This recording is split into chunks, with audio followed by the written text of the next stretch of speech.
आणि आता बुलेटिनमध्ये एक महत्त्वाची ब्रेकिंग न्यूज आपण पाहूयात। सातपूर परिसरातील गोळीबार प्रकरणी प्रकाश लोंढे टोळीला मोठा दणका देण्यात आलाय।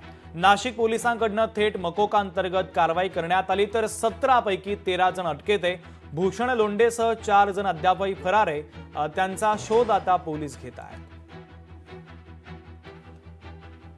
पीएल गँग विरुद्ध जो गुन्हा दाखल होता सातपूर पोलीस ठाणे येथे, खुनाच्या प्रयत्नाचा गुन्हा, या गुन्ह्यामध्ये मोकाची कलम ऍड करण्यात आलेली आहे। या गुन्ह्याच्या तपासामध्ये निष्पन्न झालं की पीएल गँग वर आतापर्यंत पीएल गँग प्लस त्याचे सभासद एकूण 20 गुन्हे दाखल आहेत आजपर्यंत।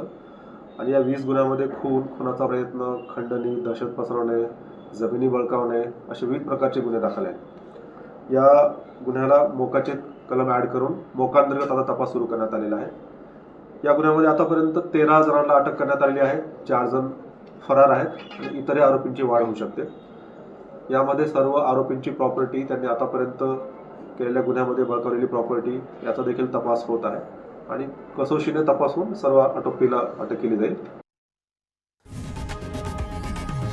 लोकशाही मराठी ऐका, पहा, जागरूक रहा।